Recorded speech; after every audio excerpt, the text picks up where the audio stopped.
감사합니다. 오늘은 예루살렘에 들어갔더니 라는 제목으로 같이 말씀을 나누고자 합니다. 갔더니인데. 여튼, 사도행전에 보면요. 바울이 성령의 이끄심으로 인해가지고 선교 여정이 시작되고 또 성령께서 이끄실 때마다 믿음으로 순종해가지고 그 이끌리심에 따라서 역사를 이뤄나가는 사실들을 볼 수가 있습니다. 바울이 막 소아시아 남쪽 지역을 두루 다니면서 복음을 전해야겠다 막 마음을 먹고 열심히 전하고 이제 남쪽 지역 전했으니까 북쪽 지역에 서 전해야겠다라고 마음을 먹고 위로 올라가려고 할 때 성령께서 딱 역사를 하시죠. 어떻게 하십니까? 환상으로 보여주시죠. 마게도냐 사람이 환상 중에 딱 한 명 나와가지고 건너와서 우리를 도우라고 이렇게 이야기를 합니다. 그러니까 바울은요 소아시아 북쪽 지역에 가서 말씀을 전하고 싶었지만 마게도냐로 가라는 이 성령님의 말씀에 따라서 모든 것을 다 내려놓고 성령의 음성을 따라서 마게도냐로 넘어갑니다. 가서 빌립보 교회를 세우고요. 아가야 지역에도 복음을 전하죠. 성령은 그렇게요. 바울의 이 선교 여행을 쭉 이끄셨고요. 이제는 다 돌고 또 예루살렘으로 그 발걸음을 이끌고 계십니다. 바울도 사실요. 내가 지금 예루살렘에 가면은 그곳에서 환난을 당하고 결박을 당할 거다라는 것을 알고 있었습니다. 그러나 인도하시니 이 성령에 매여가지고 어떻게 하는 거예요? 예루살렘으로 향하는 겁니다. 그러다가 두로에서 제자들을 만나게 되죠. 제자들이 자기들이 성령의 음성을 들었다고 바울을 만류합니다. 예루살렘에 들어가지 말라고 성령께서 하셨다고, 성령께서 예루살렘 가지 말라고 하셨다고 이야기를 하는 거예요. 그리고 또 가이사랴에서 빌립 집사의 집에 머물고 있을 때에도요, 이러한 비슷한 일이 또 있죠. 어떻게 됩니까? 아가보 선지자가 찾아와가지고 바울의 막 허리띠를 풀고 막 이렇게 해가지고 띠를 풀어가지고 자기의 막 손을 묶고 바울한테 이야기를 하죠. 성령께서 저에게 이와 같이 말을 하게 하셨습니다. 예루살렘에 가면 유대인들이 이렇게 묶어가지고 바울 선생님 당신을 이방인들에게 넘길 겁니다. 저에게 성령께서 이렇게 말씀을 전하셨어요. 사람들이요 이 말을 들으니까요 바울을 어떻게 해요? 가지 말라고 붙잡습니다. 예루살렘 가는 그 길을 막 만류를 하는 거예요. 선생님 예루살렘에 올라가지 않는 게 좋겠습니다. 예루살렘에 안 가는 게 좋겠어요. 그러자 바울이 어떻게 대답을 하죠? 우리 21장 13절 말씀 한번 같이 읽을까요? 바울이 대답하되 여러분이 어찌하여 울어 내 마음을 상하게 하느냐. 예루살렘에서 죽을 것도 아멘. 바울은요 지금 누구한테 막 등 떠밀려 가지고요 예루살렘으로 가고 있는 게 아니었습니다. 오직 성령에 매여 가지고 성령의 이끄심을 따라서 그리고 주 예수의 이름을 위해서 예루살렘으로 가는 중이었어요. 예수님께서 우리를 구원하시기 위해서 예루살렘에 들어가시고 십자가에 달려 죽으셨는데 그 사랑을 받은 내가 어떻게 그 요청 앞에 모른 척할 수 있겠느냐는 거죠. 주님은 괴수 중에 괴수였던 나를 찾아오셔서 나를 구원해 주시고 나를 복음의 증거자로 세워주셨는데 그 사랑을 받은 내가 주의 이름을 위해서 못할 것이 무엇이 있겠습니까? 주 예수의 이름을 위해서라면 저는 기꺼이 결박 당할 겁니다.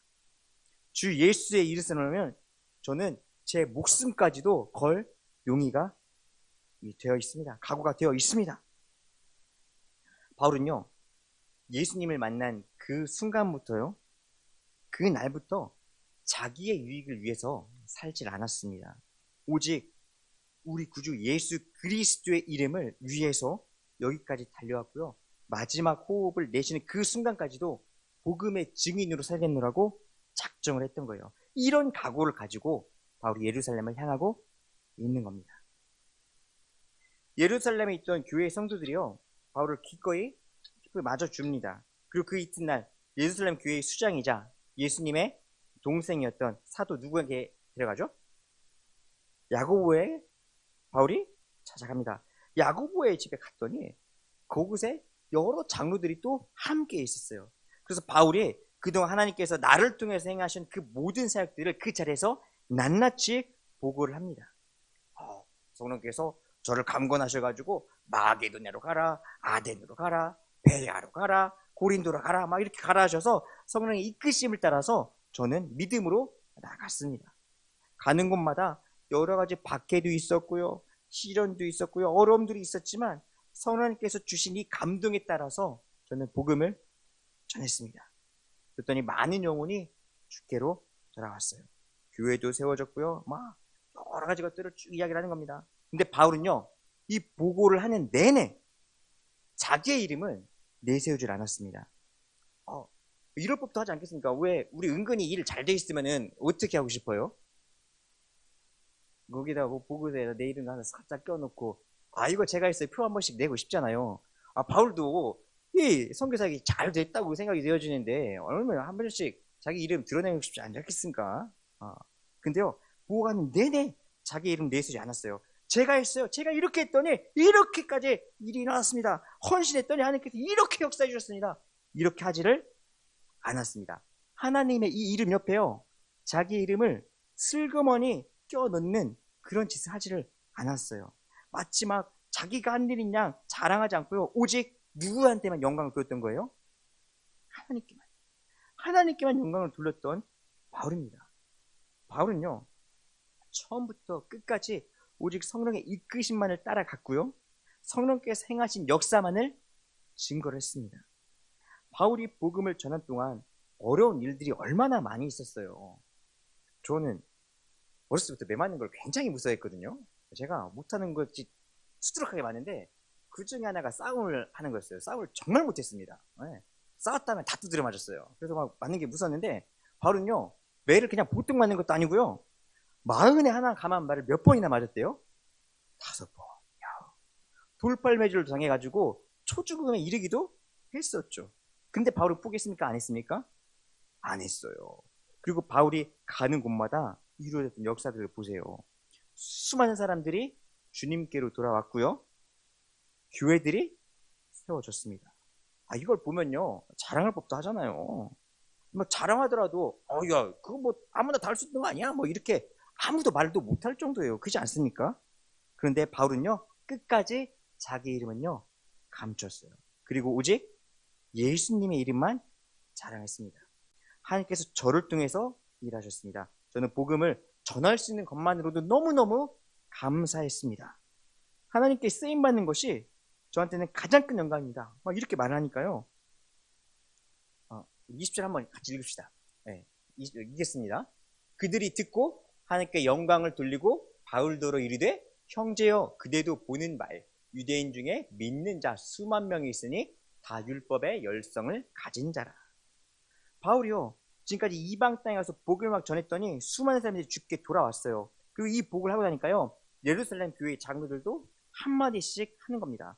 형제여, 그대가 보고 있듯이 우리 예루살렘 교회에도 믿는 자가 수만 명이나 됩니다. 그리고 그들이 다 율법을 배우는 일에, 율법을 지키는 일에 열심을 내고 있습니다. 그런데 바울은 이 말을 듣고요, 깜짝 놀랐습니다. 왜냐면요, 지금 예루살렘 교회 성도들이 하고 있는 일이 뭐 어떤 일이에요? 바울이 그 예전에 사울로사를 행했던 그 열심, 예수님의 말씀을 따라 사는 열심이 아니라 율법을 지키기 위해서 했던 자기의 모습을 보는 것과 같았기 때문에 바울이 놀랬던 겁니다. 당시 사울의 모습 어때요? 율법을 지키는 일에요, 자기의 목숨까지 내걸었던 사람이 그 당시에 사울이었어요. 예수 믿는 사람들을 잡아들인 그 일이 하나님께서 내게 주신 뜻이라고, 내게 주신 이 사명이라고 생각했던 사람이 사울이었습니다. 그렇게 삐뚤어진 열심을 가지고요, 예수 믿는 사람들을 잡아들이는 그 일을 했다가 다메섹에도 예수님을 믿는 사람들이 생겼다는 소리를 듣고 어떻게 해요? 그 먼 길, 이 다메섹까지도 잡으러 가는 거예요. 그러던 중에 예수님이 사울에게 찾아오셨죠. 그리고 그 주님 덕분에 내가 지금까지 잘못 살았다는 것을 그때서야 깨닫게 되었습니다. 그래서 내가 예수님을 만난 다음부터, 나를 구원해 주신 그 예수님을 얻은 그 다음부터 세상의 모든 것들을 뭐처럼 여기게 됐다고 해요? 배설물처럼요. 이 선생님들은 수준이 너무너무 높으십니다. 대답을 너무 잘해주세요. 예수님은요, 그렇게 율법에 얽매여 있던 우리를 구원하기 위해서 자신의 모든 것을 희생하셨습니다. 자신의 목숨을 십자가에 내 던지셔서 그 십자가의 은혜로 우리 율법에서 해방시켜 주셨는데, 여러분들은 어쩌자고 그 은혜를 잊어버리고 그 은혜를 받고 나서도 예수님이 아닌 헛된 이 율법의 열심을 내고 있는 겁니까? 예수님께서 당부하셨던 땅끝까지 이르러 복음의 증인이 되려고 하는 일에는 열심을 내지 않고 율법을 지키는데 엉뚱한 일에 열심을 내고 있어요. 그러니 바울이 이 모습을 보고 당황하지 않을 수가 있겠습니까? 예루살렘 교회 성도들은요, 이 교회가 커지면서 교회 이름이 소문이 나면서 무엇이 더 중요한지를 잊어버린 겁니다. 이들은요, 지금 예수님의 이름을 전하는 일보다 교회 이름을 알리는데 더 열심히 있었던 거예요. 한 영혼을 구하는 그 일보다도 어떻게 하면 교회를 잘 운영할 수 있을지 여기에다가 열심을 내고 있었던 겁니다. 한마디로 교회가 붙들어야 될 그 본질을 잃어버리고 있었던 거예요. 놓치고 있었던 겁니다. 그러면서 이들이 바울에게 이런 말을 하죠. 우리 21절 읽을까요? 내가 이방에 있는 모든 유대인을 가르치되 모세를 배반하고 아들들에게 할례를 행하지 말고 또 관습을 지키지 말라 한 다음을 그들이 들었도다. 바울이 이방에 있던 유대인들에게, 이 디아스포라 유대인들에게 그들과 함께 교제하고 그들을 가르치고 그들과 함께 상관하던 중에 몇 가지 오해가 생겼던 거예요. 첫 번째 오해 뭐예요? 모세를 배반했다고 하는 겁니다. 네. 모세를 배반했다고 하는 소문이 있었어요. 바울이 이방 땅에 사는 유대인들에게 모세를 배반하라고 가르쳤다라는 거예요. 예수님께서 오셔서 모든 율법을 완성시키셨으니 이제는 뭐 율법을 지켜야 안 된다. 율법은 무시하십시오. 율법을 무시하십시오. 이게 사실일까요? 사실이면 제가 여러분에게 안 여쭤봤겠죠. 사실 아닙니다. 구원은요, 율법으로 말미암아 얻는 것이 아니라 오직 예수 그리스도를 믿는 믿음으로 말미암아 얻는 것이라는 이야기였어요. 바울은 이렇게 얘기를 한 거지, 율법을 무시하거나 율법을 하나도 안 지켜도 된다, 배반이 된다 가르친 적이 없습니다. 로마서 3장 31절에도 이렇게 이야기를 하잖아요. 같이 읽어볼까요? 그런즉 우리가 믿음으로 말미암아 율법을 파기하느냐? 그럴 수 없느니라. 도리어 율법을 굳게 세우느니라. 바울은요, 이 예수 믿는 사람은 우리가 예수를 제대로 믿으면 하나님께서 주신 이 율법도 자연스럽게 지키게 돼 있다 이라고 가르친 겁니다. 근데 이게 곡해돼가지고 잘못된 소문이 지금 들려온 거죠. 자, 두 번째 오해입니다. 두 번째 뭐가 있어요? 아들들에게 할례를 행하지 말라. 여러분, 할례란 게 뭡니까? 하나님께서 아브라함과 그 자손들에게 주신 영적인 전통이에요. 할례라고 하는 건요, 내가 하나님의 백성으로 살겠습니다 라고 하는 결단을 드러내는 행위일 뿐이지, 할례 자체가 너는 할례 받았으니까 하나님의 백성, 너는 할례 없으니까 하나님의 백성 아니야, 뭐 이렇게 구분될 수 있는 판단 기준이 아니라는 겁니다. 할례 받는 문제는요, 앞서 이 사도행전 15장에서도 이야기가 이미 됐었어요. 어떻게 결론이 났어요? 사도행전 15장 이 예루살렘 사도행에서 어떻게 결론이 났죠? 당시 예루살렘 교회의 수장이었던 야고보 사도가 이방인 할례관에서 판결을 딱 했잖아요. 하나님께 돌아오는 자들을 우리가 할례를 가지고 뭐라고 하는 거는 마땅치 않다고요. 왜냐면은 우리에게 임하신 성령께서 저들한테도 똑같이 임했기 때문에 그렇다고. 할례 받지 않았는데도 성령 세례가 저들에게 임했으니까 할례라고 하는 것은 구원과는 별개의 문제라고 이미 정해졌던 겁니다. 결정이 됐던 거예요. 다만 저들이 예수님을 믿기로 작정을 했으니까 우상들이 바쳤던 뭐 더러운 것과 뭐 음행과 목매어 죽인 것과 뭐 피 째는 그런 습관들은 자제할 수 있도록 당부를 하자고 이렇게 이야기가 됐었죠. 바울은요, 이런 결정에 따라서 이방인들에게 복음을 전하면서 할례에 얽매이지 마십시오 이야기를 했던 겁니다. 할례를 받아야만 구원을 받는다는 게 아니라고 이야기를 했던 거예요. 할례 받지 않아도 구원 받는다고 이야기를 했던 겁니다. 그러니 할례 때문에 시험 들지 말고 고민하지 말고 예수 영접하십시오 이렇게 선포를 했던 거예요. 그런데 예루살렘 교회의 장로들은요, 바울이 유대인들의 아들들에게까지 할례 받지 말라고 얘기하게 다녔다라고 들었던 거죠. 잘못된 소문을 들은 거죠. 잘못된 정보인 거죠. 바울이 디모데를 아들처럼 삼고요, 성교의 일꾼으로 동역자로 데리고 다니려고 할 때 혹여나 유대인들이 디모데인이 할례를 안 받은 문제 가지고 태클 걸까봐 디모데가 할례를 안 받은 문제가 선교를 하는데 복음을 전하는데 방해가 될까봐 미리 디모데한테 어떻게 하라고 하죠? 할례 받게 합니다. 그죠? 할례 받는 게 좋겠다고 하고 할례 받고 나를 따라오라고 이야기를 해요. 그 디모데는 엄마는 유대인이었지만 디모데의 아빠는 이방인이었기 때문에 할례를 원래 안 받아도 됩니다. 그죠? 무방해요. 근데도 불구하고 바로 디모데는 할례를 받고 나를 따라오라고 이야기를 하면서 할례를 받게 합니다. 그러니까 바울은 유대인 아들들한테 할례 받지 마십시오. 안 받아야 됩니다. 이렇게 했던 게 아니었다고요. 마지막에 뭐예요? 마지막에 뭐죠? 관습을 지키지 말라. 바울은요, 이방 땅에 사는 유대인들에게요, 유월절 같은 뭐 유대 절개 막 굳이 지키지 않아도 됩니다. 이렇게 말을 했다고 한 오해가 있었던 거예요. 여러분, 지금 이방 땅에 딸고 있지 않습니까? 여러분 지금 사는 이 삶의 자리가 예루살렘이 아니에요. 유대 땅 아닙니다. 이방 땅입니다. 그런 이곳에 살면서 힘들게 유대 절개 막 지키려는 노력들 하지 않아야 된다. 이런 말을 했다는 소문이 또 돌았던 거예요.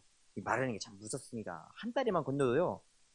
그런 의도가 아닌데도 뭐 이렇게 막 커지는 것 같아요. 무서워요. 여튼 바울도요. 막 소문이 이렇게 났나 봐요. 이 소문이 오늘 예루살렘 교회까지 들려온 거예요. 예루살렘 교회 지도자들이요. 바울이 말씀에 근거하고 성령의 이끄심을 따라서 믿음으로 복음을 전했다는 거 잘 알고 있습니다. 근데 바울을 삐딱하게 바라보는 수많은 유대인들이 있잖아요. 이 유대인들이 이 잘못된 소문을 가지고 바울을 혹여나 공경에 빠뜨릴까봐 바울한테 이런 제안을 하게 됩니다. 이보시오. 바울 선생님, 우리는 당신이 얼마나 열심히 사역했는지 잘 압니다. 그러나 잘못된 소식, 이 잘못된 소문을 곧이곧대로 믿는 몇몇 유대인들이 있으니까 그들과 등져서 좋을 게 없지 않습니까? 그러니 이렇게 한번 해봅시다. 그리고 바울한테 제안을 하는 거예요. 우리가 이렇게 한번 해보자고 하는데 이대로 따라줬으면 좋겠어. 막 제안을 하는 겁니다. 그렇게 제안하면서 야고보가 바울한테 이렇게 이야기를 하죠. 우리 23절과 24절 말씀 같이 읽겠습니다. 우리가 말하는 이대로 하라. 서원한 네 사람이 우리에게 있으니 그들을 데리고 함께 결례를 행하고 그들을 위하여 비용을 내어 머리를 깎게 하라. 그러면 모든 사람이 그대에 대하여 들은 것이 사실이 아니고 그대도 율법을 지켜 행하는 줄로 알 것이라. 야고보는요, 유대인들의 주장, 이 소문이 잘못됐다는 것을 여러 말로 막 구차하게 설명을 안 하고요. 딱 바울이 그냥 율법을 지키는 모습, 본이 되는 모습을 딱 보여주면은 한 방에 깔끔하게 해결될 줄로 믿었던 거예요. 마침 우리한테 예수 믿기로 작정한 4명의 사람이 있으니 이 이방 땅 어차피 바로 당신도 이방 땅 갔다 왔으니까 같이 정결 예식 하면서 이 유대인들한테 본을 한번 보이십시오. 이렇게 이야기가 됐던 겁니다. 이렇게 하면은 이 정결 예식 한번 하면은 뭐 오해, 이 유대인들이 하고 있는 이 오해를 푸는데 큰 도움이 될 것 같다고 이야기를 한 거죠. 그리고 저들이 나시린성에 따라서 이제 머리카락을 깎아야 되는데 당신이 뭐 머리 깎는 비용도 한번 대주고 이렇게 하면은 이 또한 율법을 앞장서서 지키는 본이 되는 모습이니 당신에 대한 이 잘못된 소문이 잠잠이지 않겠습니까? 이렇게 이야기를 하는 거였어요. 예루살렘 사도회의에서 내린 결론, 저도 번복 안 할 겁니다. 그냥 이대로 해서 우리 소문, 잘못된 소문 한 방에 잠재우고 한번 찾죠. 이렇게 제안을 했어요. 바울도요, 야고보의 제안을 듣고 보니까요, 괜찮은 것 같아요. 그래서 기꺼이 받아들입니다. 바울이 이 제안을 받아들였다고 해가지고 지금까지 율법행에 자기 뜻을 맞췄다? 이런 건 아닙니다. 지금까지 지켜왔던 복음의 확신이 꺾이거나 타협한 것도 아니에요. 예수님을 믿는 바울의 이 믿음은요, 예수님을 믿는 그 믿음으로 구원받는다는 이 바울의 믿음은 전혀 흔들리지 않았어요. 전혀 변함이 없었습니다. 다만 바울이 이렇게 본을 보이는 모습을 통해서 유대인들을 좀이라도 옳은 길로 이끌 수만 있다면 이 정도의 배려는 내가 기꺼이 할 용의가 있다. 이런 마음으로 이 모습을 보여주고 있는 거예요. 바울의 이런 모습은요, 고린도전서 9장 말씀에도 나옵니다. 우리 고린도전서 9장 20절 말씀 같이 읽어보겠습니다. 유대인들에게 내가 유대인과 같이 된 것은 유대인들을 얻고자 함이요 율법 아래에 있는 자들에게는 내가 율법 아래에 있지 아니하나 율법 아래에 있는 자같이 된 것은 율법 아래에 있는 자들을 얻고자 함이요. 우리 좀만 더 읽을까요? 22절 하반절이랑 23절 말씀 같이 읽겠습니다. 내가 여러 사람에게 여러 모습이 된 것은 아무쪼록 몇 사람이라도 구원하고자 함이니 내가 복음을 위하여 모든 것을 행함은 복음에 참여하고자 함이라. 바울의 마음이 이런 겁니다. 내가 유대인들을 구원할 수만 있으면 이 정도 헌신, 이 정도 행위 내가 왜 감당 못하겠느냐. 율법을 알지 못하는 자들, 예수를 알지 못한 자들, 그들처럼 똑같이 내가 행하는 이유, 그들과 똑같이 하면서 그들에게 동질감을 주고 그들의 마음에 감동을 줘서 그들에게 복음이 전해지고 한 사람이라도 주님께로 돌아올 수 있다면 기꺼이 나는 그들의 모습처럼 살아가겠다라는 게 바울의 모습인 겁니다. 이 마음으로 바울은 야고보의 제안을 받아들인 거예요. 이튿날 서원하기로 한 사람들과 함께 정결 예식을 행합니다. 그리고 율법에 기록된 대로 일주일간의 정결 기간을 보내고 있었어요. 그렇게 정결 기간이 이제 끝나갈 무렵에 아시아에서 온 유대인들이 성전에 있는 바울을 보더니 갑자기 사람들을 선동하기 시작합니다. 그러면서 막 바울을 붙잡고 내집에서 막 이렇게 외친 거예요. 여러분, 제 말 좀 들어보십시오. 바울이 그동안 각처를 돌아다니면서 우리의 백성과 율법과 이 성전을 욕하고 비방했습니다. 그런 자가 이제 헬라인을 데리고 죄 가운데 있는 주를 알지 못한 자를 데리고 성전을 더럽히고 있는데 여러분 가만히 지켜만 보고 계실 겁니까? 라고 막 선동을 하는 거예요. 이렇게 말한 이유가 29절에 나와요. 같이 읽겠습니다. 이는 그들이 전에 에베소 사람 드로비모가 바울과 함께 시내에 있음을 보고 바울이 그를 성전에 데리고 들어간 줄로 생각함이로라. 지금 바울이요, 이 드로비모를 데리고 성전에 들어갔습니까? 안 갔습니까? 안 갔어요. 드로비모를 데리고 뭐 정확히 알 수는 없지만 이 몸에 보면요, 드로비모를 안 데리고 오는 겁니다. 유대인들이 지금 지레 짐작하고요, 며칠 전이니까 바울이 뭐 헬라 사람 데리고 시내 돌아다니더만 지금 바울 옆에 있는 사람 당연히 헬라 사람이겠지 하고 스스로 그냥 오해를 한 겁니다. 여러분, 바울은요 한 번도 이스라엘 민족과 율법을 비방한 적이 없어요. 게다가 며칠 전에 바울이 에베소 사람과 함께 시내를 다녔던 건 사실이지만 지금 바울과 함께 성전에 있는 사람은요, 저 사람들이 지금 얘기하고 있는 드로비모가 아닙니다. 야보고가 이야기했던 소원 받기로 작정했던 4명의 사람들인 거예요.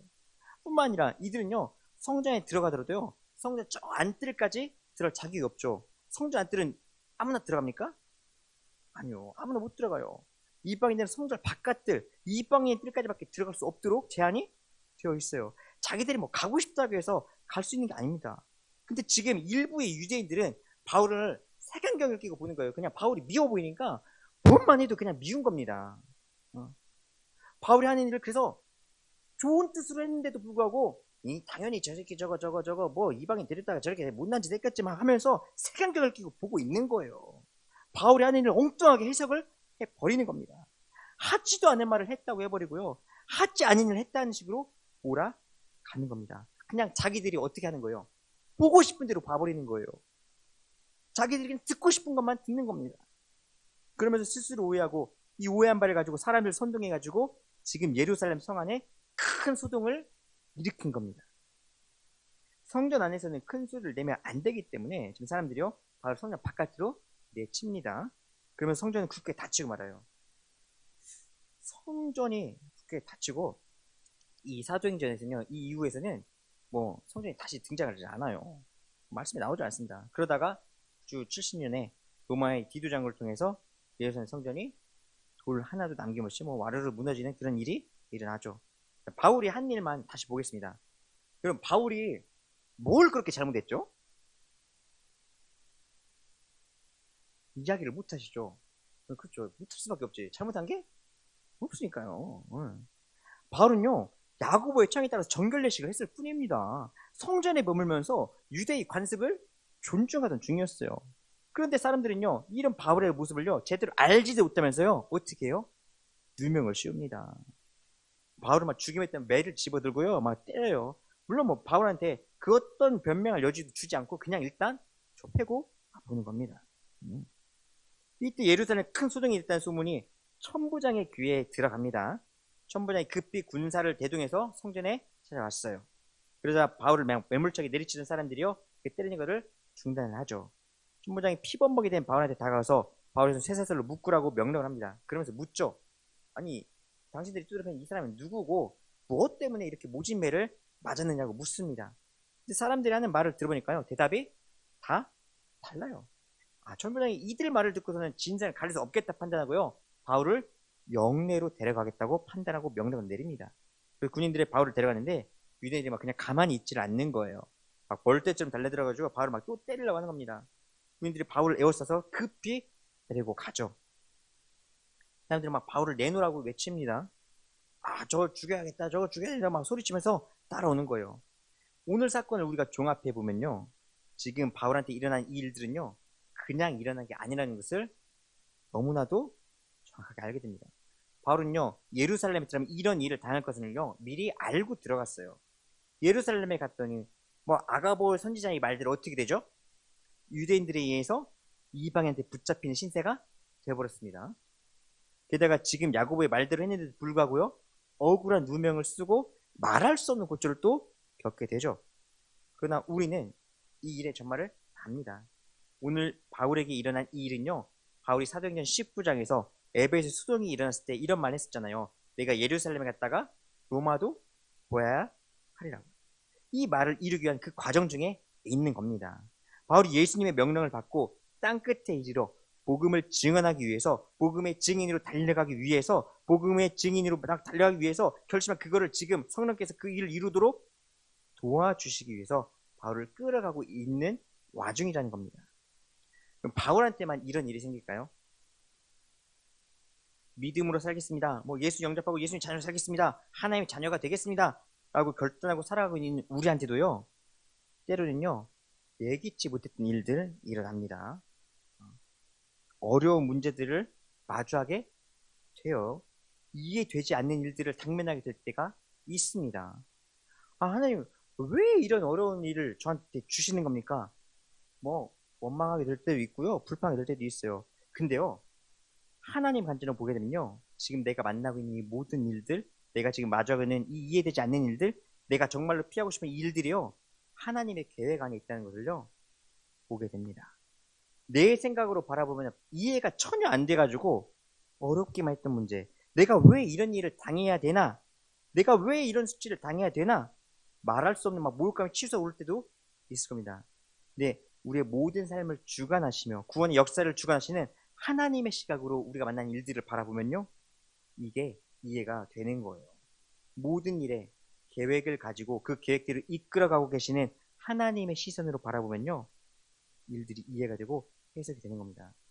여러분, 지금 내가 살아가면서 내가 삶의 자리에서 만난 문제들이 이해가 되지 않고, 이해가 되지 않으니 더 견디기 힘들고 어렵지 않겠습니까? 이해가 되고 해석이 되면요, 이래서 그런갑다 하고 말고 넘어갈 수도 있는 문제들 거예요. 이 난강을 지나고 나면요, 하나님께서 예배하신 은혜와 평강이 있겠구나, 이날 은혜와 평강을 누리게 해주시려고 지금의 어려움이 있겠구나, 이걸 알게 되면요, 이겨낼 수가 쉽습니다.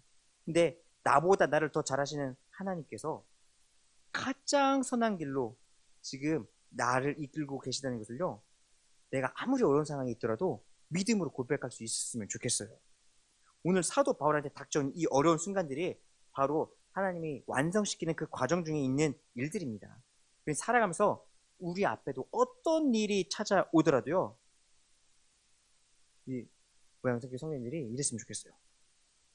오직 성령에 매여서 그 일 가운데에서, 나를 어렵게 하는 이 일 가운데에서 주님의 뜻을 발견할 수 있었으면 좋겠습니다. 그렇게 되기를 축원합니다. 이해되지 않는 일이 찾아올 때가 있어요. 속상하고 괴로운 때에 분명히 있습니다.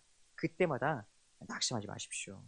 우리가 마주하고 있는 이 일들, 이 모든 일들 하나님의 계획 안에 있음을 확신하십시오. 그리고 그 길 가운데에서 예수님과 동행하면서 그 일이 넘어가고 나면은 있을 하나님께서 주시는 이 은혜와 평강을 누릴 수 있기를 간절히 소망합니다. 이렇게 믿음을 살면서 하나님의 뜻을 이뤄나가는 전주 우화 영생교회 모든 성도님들 되시기를 간절히 축원합니다. 기도하겠습니다.